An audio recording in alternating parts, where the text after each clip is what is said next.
6 bulan di kapal, perjalanan jauh, contoh dari China ke Indonesia, kapal tiada bergerak, kalau berhenti tak lebih 2 hari kat port.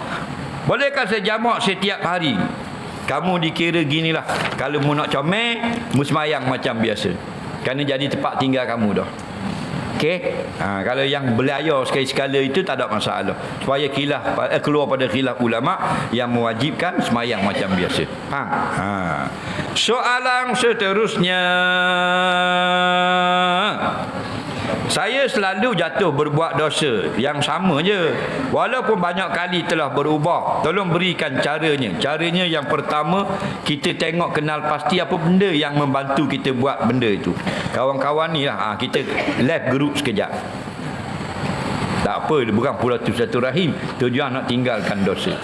Nak mu nak berhenti ngisak dalam WhatsApp penuh saya ngisak. Nak berhenti kuat. Siapa mau gambar barang baru bos. Faham? Nampak? Mu kena left ke rumah. Tu membantu. Faham? Yang kedua, taubat semua. Nabi kata Allah kasih kepada orang yang banyak salah yang mengulangi taubat. Dia banyak dosa tapi dia suka bertaubat pada Allah. Dan yang paling penting nombor 3, sentiasa berdoa minta kekuatan daripada Allah.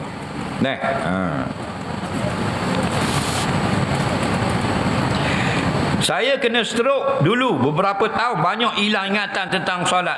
Pada tahun pertama, kawan saya, dia telah berusaha nak ingat balik, pasang kaset tapi gagal. Di tahun berikut dia berhenti solat kerana putus asa. Persoalan apakah hukum solat ke atasnya?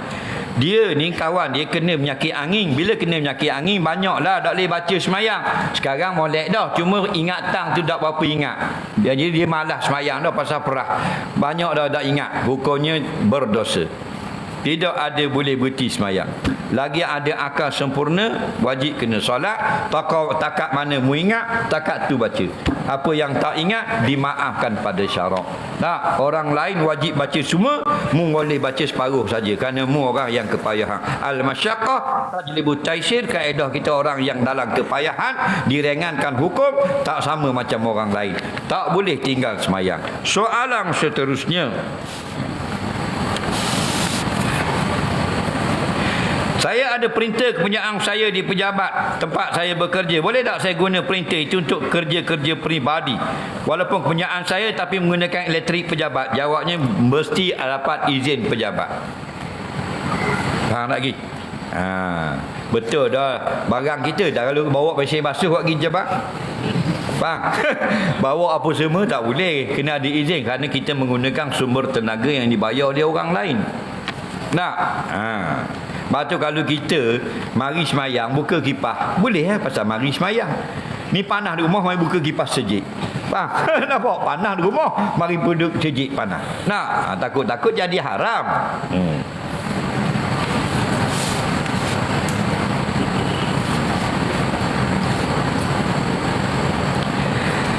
Ada kecoh seorang mengeluarkan pandangan sektor pelacuran boleh diwujudkan untuk mengatasi masalah pekerja asing. Dia orang salah cakap tu. Dia tak tahu, pakak tegur lah. Kalau orang tahu dia tak cakap lagu tu. Okey? Pakak tegur. Ad-dinun nasihat, agama nasihat. Faham? Kita memang nampak kita tak cakap lagu dah, kita orang belajar agama. Orang tak belajar serba-serbinya cakap. Jadi pakak-pakak kata, pakak-pakak tegur. Saya kahwin di Thailand 5 tahun dah, dapat 2 anak. Lepas kahwin ni, masa kahwin saya tak bagi tahu ayah saya sebagai wali. Saya takut ayah marah. Jadi sah ke tak perkahwinan itu? Sampai hari ini ayah saya tak tahu. Siapa yang berkahwin di luar daripada negerinya, hendaklah mendaftarkan perkahwinan itu di sini. Apa tujuan didaftarkan di sini? Supaya disiasat sah atau tidak perkahwinan yang asal itu. Sebab tu orang yang berkahwin di Thailand contoh, faham? Bila dia balik di sini, dia tak lari daripada 2 keadaan. Keadaan pertama, setelah dibicarakan di mahkamah, sah. Faham? Diputuskan sah. Tapi keadaan yang kedua banyak juga. Bila diputuskan, tidak sah. Wajib berpisah. Faham lagi? Okey, jadi ada orang kahwin di Thailand sah, ada yang tidak sah. Nak tahu, kena daftar perkahwinan di sini.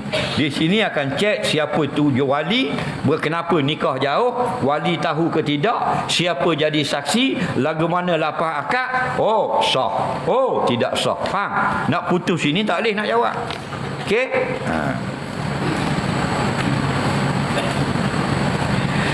Ada laki-laki suka chatting dengan saya buat penting-penting saja. Dosa ke tak kalau kita blue tick atau block saja? Kalau benda yang penting tidak salah. Macam kita bercakap dengan perempuan, kita nak tanya, nak khabar, benda yang penting boleh. Yang tak boleh benda yang tidak hajat, dilarang syarak, syaduz zara'i. Kerana kita duk buat benda-benda biasa, dia melarat pada benda-benda yang luar biasa. Faham? Kerana laki-laki dengan perempuan ini dia tak boleh dekat. Okey? Dia jadi pelik. Mula-mula dia tanya hak molek-molek tu. Lepas tu kokona. Nah, tu duk cakap. Nah, betul tak? Banggu seorang, makuk seorang. Hak makuk tina, hak jatang banggu.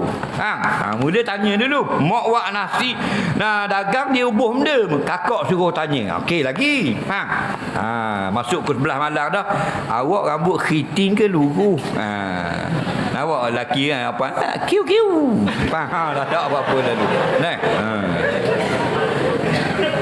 Hukum bela lembu tapi biar begitu tanpa tambak masuk dalam rumah orang. Boleh jika tuan rumah suka.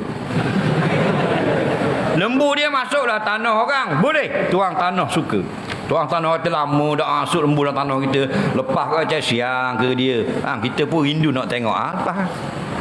Tapi kalau buat rosak hak orang tak boleh. Dalam kaedah Islam la darara wala dirara. Kemudaratan tak boleh, memudaratkan lagilah tak boleh. Okey? Jadi kalau ada kerosakan, tuang lembu kena ganti. Lembu orang dia gesek di motosikal orang patah pelik. Harga pelik 50 ya, tuang lembu wajib bayar. Beruk orang sebelah, wak lari rezek orang sebelah, start wak lari. Beruk tu pandai naik motor. Hilang, tak jumpa. Wajib tuang beruk bayar 50,000. Tak bayar berdosa. Faham? Tuang binatang, okey? Binatang tak berdosa. Kerana dia tak berakal.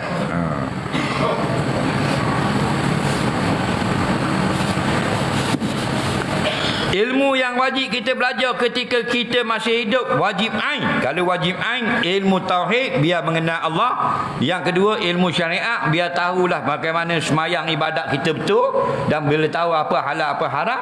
Yang ketiga, akhlak yang baik dan buang akhlak yang buruk. Ilmu tasawuf. Tiga tu wajib belajar, tak ada pilihan. Surau dengan masjid dekat sangat. Apakah hukum? Hukumnya harus. Tak ada masalah. Biar ramai masjid surau daripada ramai tempat orang berbuat maksiat. Ada orang kata SPM segalanya. Saya nak tanya apa pendapat, kalau SPM ini merupakan penentu arah kehidupan, apa pendapat? Tidak betul. SPM ke tinggi, PhD pun tidak akan menentukan arah kita. Yang menentukan kejayaan kita, innal ladzina amanu wa amilus solihat.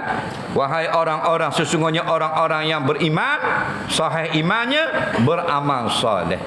Cuma dari segi adat, hukum adat saja.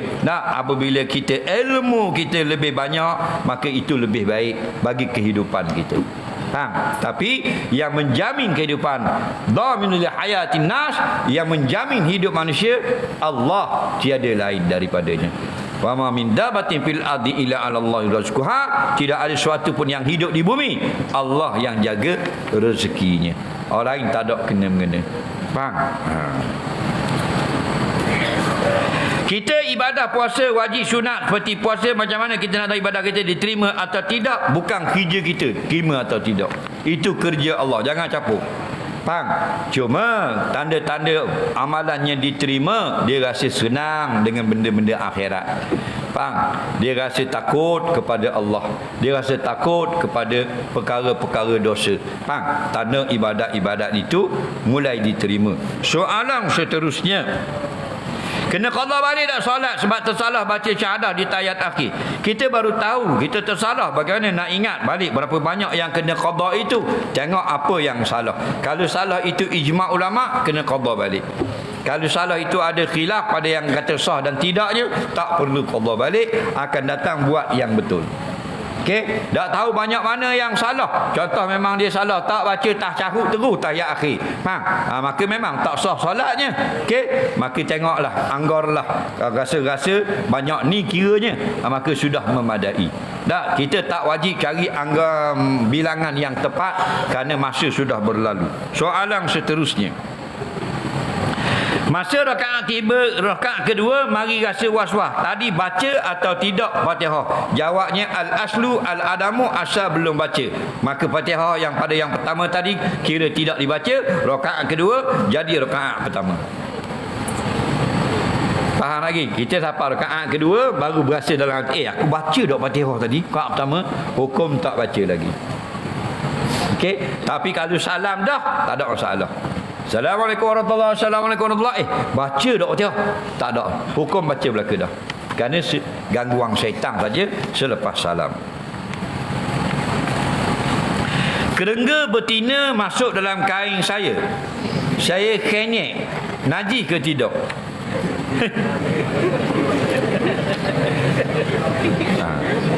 Mu tahu di mana kerengga betina? Tu kita muskil. Kerengga betina dia boleh tahu. Dia kenyek kot dalam kot luar kain. Bisa mu ni boleh tahu kerengga betina. Pasal dia jatang kot. Dia kerengga ni tak kira jatang betina, dia kira singgah, dia kira nak ketik. Kalau kita lalu saja dia tak ketik, dia masuklah kain, dia sakok nak lalu, dia gigit. Tu perangai kerengga. Kalau kita letak atas tangan kita aja, dia lalu dia tak ketik lagi. Tu kerengga. Dia naik atas kaki dia tak ketik, tapi kepik di selipar dia ketik kita. Tu perangai dia. Okey. Baik, bangkai serangga ialah najis. Jangan bawa di dalam semayang. Okey? Tak boleh. Oleh kerana bangkai serangga adalah najis, maka dilarang kita buang bangkai serangga dalam masjid. Dia masuklah masjid, ada kerengga atas tekak dia pun kenyek ya. Kenyek mampu buanglah masjid. Haram. Tengoklah kita i'anatul talibin. Okey, tak boleh buang kerana dia bangkai. Boleh kalau kocek sah? Bola kocek boleh. Jadi jangan semayang. Kalau semayang tidak sah kerana bawa bakar. Ada gak yang tidak najis, haram juga. Contoh tai hidung. Dikorek tai hidung, lecek di tiang masjid. Jadi perangai uduh. Faham tak? Hukumnya haram. Kerana apa? Mustaqzarah. Yang kata dia wajib kita jaga jangan kena masjid. Dua benda. Satu benda najis, satu mustaqzarah. Tak najis tapi kotor. Nampak?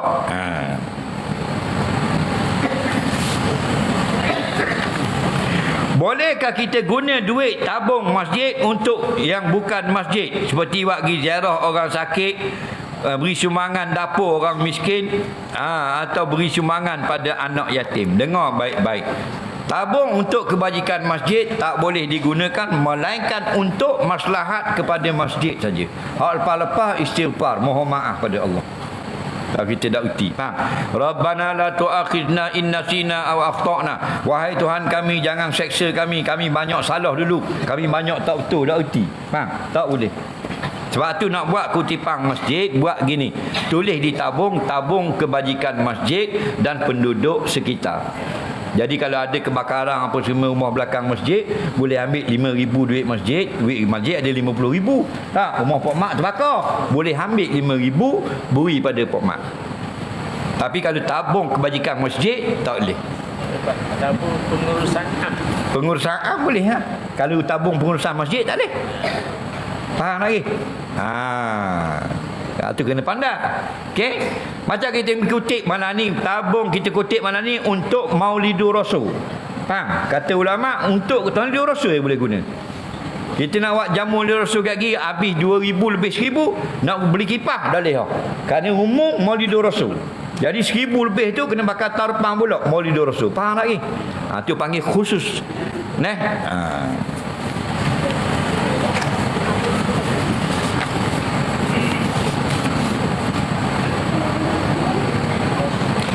Pusat pengajian bergantung pada derma sepenuhnya. Banyak kebajikan pelajar terabai. Guru bertukar ganti, murid jarang nampak sebab sibuk ceramah, kumpul duit sana sini. Gitulah masalah kita. Sebab kita perlukan sumbangan orang ramai. Kalau kita benda tu kecil, maka boleh kita uruskan. Kalau dana yang besar, masalah selalu. Tak, masalah tak cukup sumbangan, tak dan bayar gaji cikgu, cikgu kena berhenti, murid terabai. Lepas tu kalau nak buat sesuatu, jangan buat banyak-banyak. Jangan buat besar-besar. Jangan buat gereng-gereng. Kita nak buat pondok, nak ekong. Buat pondok, nak nampak hebat. Nak buat pondok, nak nampak hebat. Nak, tak sah. Jadi-jadilah. Kita tengok tu, pesantren-pesantren tu di Sumatera.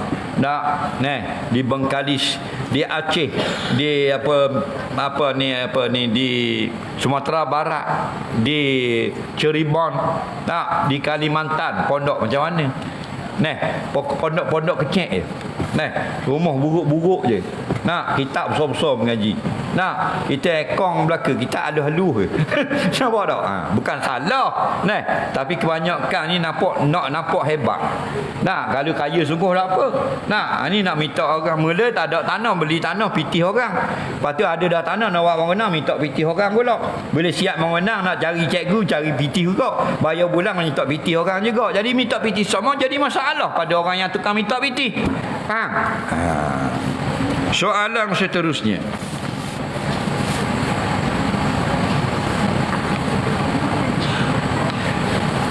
Hari-hari tengok TV, kita tengok aurat pelakon, penyanyi dan sebagainya. Bagaimana kita nak hapuskan dosa ini? Jangan tengok. Yang mungkin tengok apa? Orang pergi di Mekah, jumpa dengan ulama besar Nusantara, Syekh Abdul Qadir Al-Mandili. Tahun 59. Dia meninggal tahun 63. Okay? Pengarang kitab Penawar Bagi Hati. Itu ulama besar tu.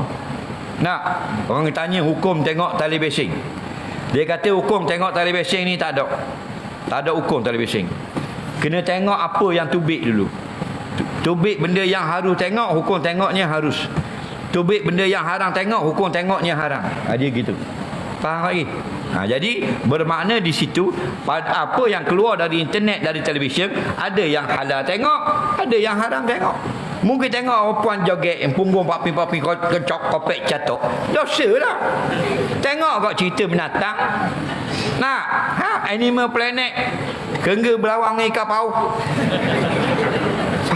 cicak belawang dengan gajah, kan harus tengok, betul tak? Yang mungkin tengok haram, haram.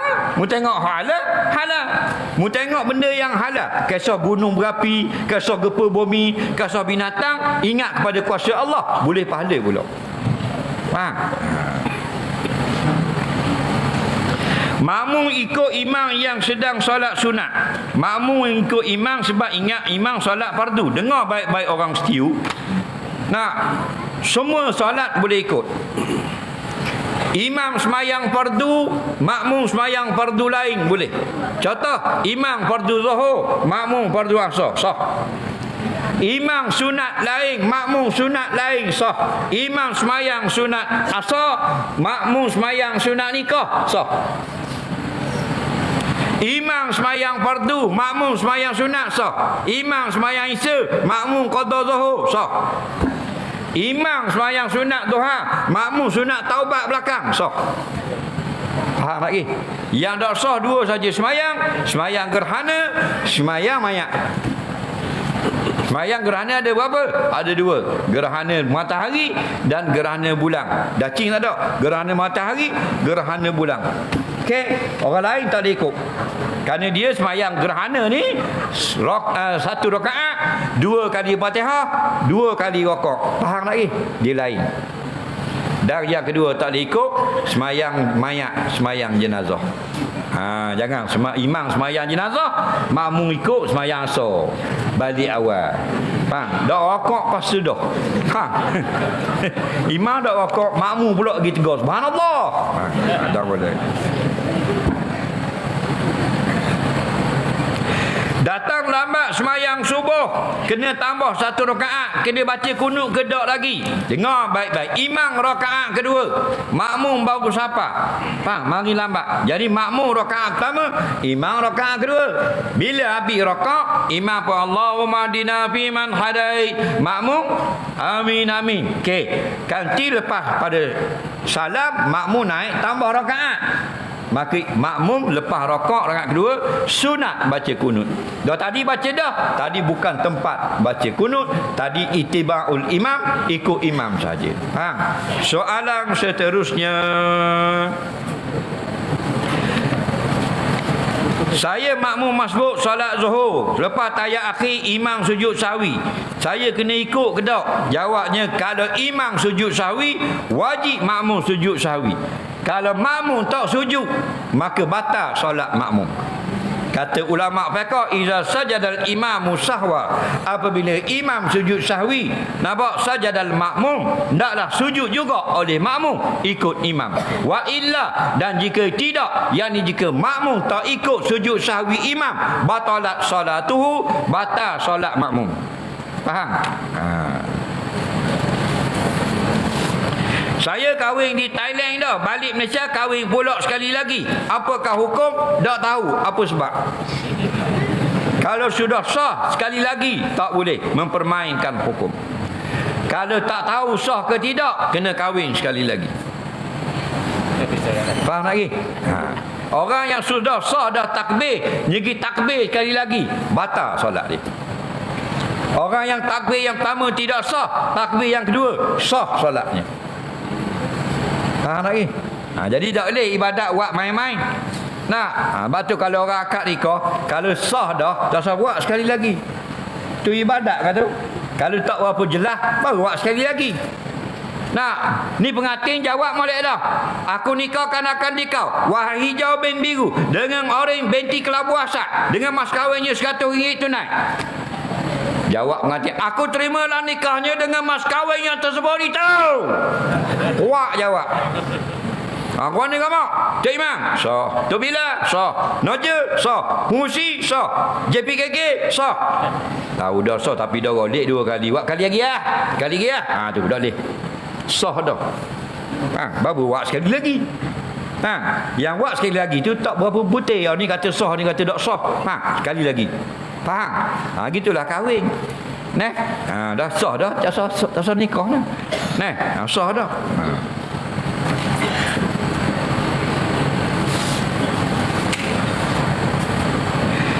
Ali cerai isteri 3 kali. Dia menyesal dan nak kembali rojok bekas isterinya. Nama Fatimah. Telah diberitahu dah tak boleh lagi rojok, kecuali ada orang lain kahwin dengan Fatimah dan cerai Fatimah. Dia pun upah Anwar. Anwar ni pula bukan nama sebenar, untuk mengawini jangan politik bekas isteri dia itu, serta membuat perjanjian agar Anwar menceraikan dalam tempoh tertentu. Apakah hukum perbuatan ini? Bubuh apa, tak ada nama lain bubuh.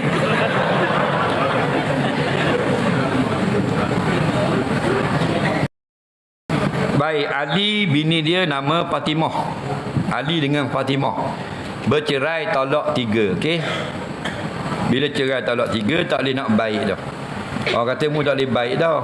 Melainkan janda mu nikah dengan laki lain. Lepas tu laki lain cerai pula. Lalu Ali ni dia carilah kawan dia. Kawan dia tak usah nama Anwar, nama lain lagi aku blok kena marah lagi. Faham lagi? Kata hak tu tak boleh dengar ngajuk. Bubuh nama lain lah. Nama Dalah lah. Jadi Dalah ni dikabar ke Dalah, hey, mu nikah dengan janda aku, lepas tu mu cerai dia. Faham tak lagi? Jadi bila dia cerai, baru aku boleh baik semula dengan aku. Apakah hukum? Dengar baik-baik orang setiu. Orang laki-laki bila dia kahwin, dia boleh cerai 2 kali sahaja, hak boleh rojok. Cerai yang ketiga tak boleh rojok dah. At-talaqu marratani, talak yang boleh rojok 2 kali saja kata Allah. Okey? Lepas pada itu duduk molek-molek lah. Kalau cerai pun cerai lah, tapi molek duduk molek dah lah. Sebab 2 kali cerai dah. Kalau cerai pula jadi berapa? 3. Dulu 2 dah. Cerai pula. Wa in talaqah. Dan jika dia cerai pula, jadi berapa?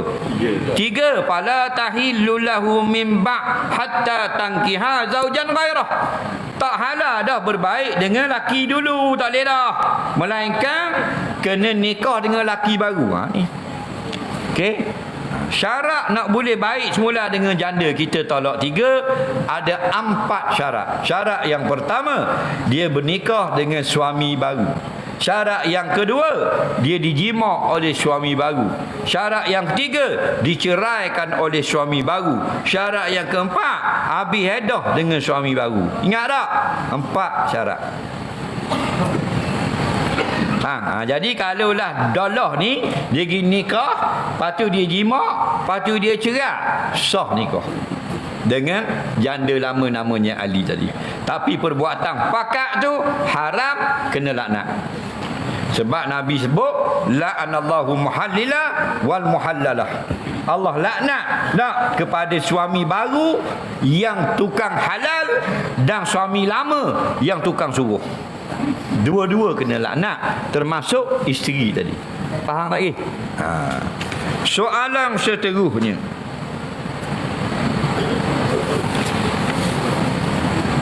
kalau kena samang boleh, hutang dengan kerajaan nak bayar ke tak? Tak tahu, tanya kerajaan. Telah banyak tempat pengajian membertul bacaan dalam solat Fatihah, tapi ramai yang tak mau terlibat. Bagaimana nak buat? Dah orang tak mau betul nak buat guna. Betul tak? Macam-macam dah. Guru Quran, baca dumah, baca balasah, baca sejik, baca di pondok, baca di situ sini tak. Dah tak anda juga pasal kita tak belajar. Nak buat guna lagi lah. Belajarlah. Dunia cari juga, akhirat pun cari juga. Nah, gitu. Kita beli ikan dengan perut. Kalau ikan besar, ikan tapah, ikan tenggiri, sah tak akad jubilee seperti itu? Sah. Kerana tidak dipayahkan, kita kena buang dulu tahi. Sah, hukumnya sah. Jika seorang muazzin tersilap waktu melakukan azan, dia dihina oleh orang kampung, apakah hukumnya? Hukumnya berdosa, orang hina dia.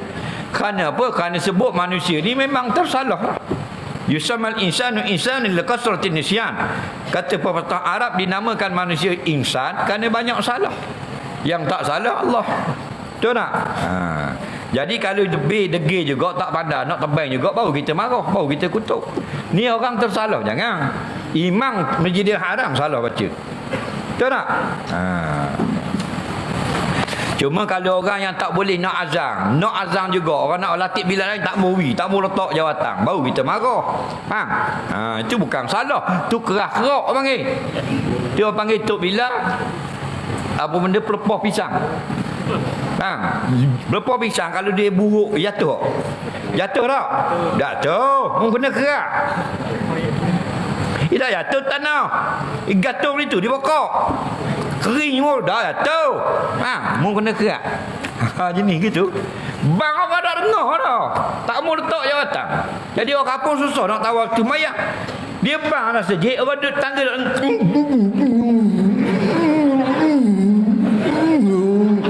dah benda. Gutung-gutung kat sini. Nampak tak? Tak.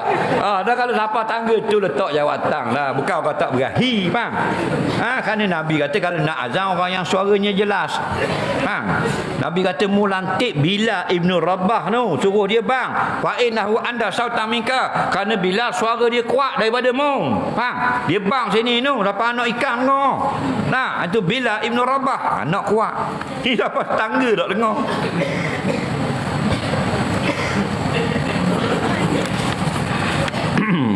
Apakah hukum orang yang suka menghina ulama? Hukumnya fasik. Tapi kalau memang dia benci ulama kerana ulama ni menyampaikan hukum, orang munafik. Kerana hukum yang disampaikan ulama, hukum Allah. Apakah hukum hantar, santau, sihir orang? Hukumnya dosa besar, azab sangat di dalam neraka nanti. Dan sebahagian orang yang percaya pada sihir ini rosak Islamnya. Sihir ni kalau orang buat, nak buat, nak buat kena orang, kita pergi tengok. Pergi tengok je 40 hari semayang tak terima. Nabi kata man atakahinan lam tukban salatuhu arba'ina yauma. Siapa pergi kat orang rumah orang yang nak sihir orang, tengok dia buat ke mana, bukan nak percaya, nak pergi tengok suasana je. Faham? Lam tukban salatuhu, tak diterima semayangnya 40 hari. Faham? Wa in sadahu, kalau dia yakin dengan ilmu sihir macam ilmu Allah, boleh tahu yang gaib, faqad kafara bima unzila ala Muhammad, dia telah kafir dengan Quran yang turun atas Muhammad. Nampak? Tu ramai sihir. Dah.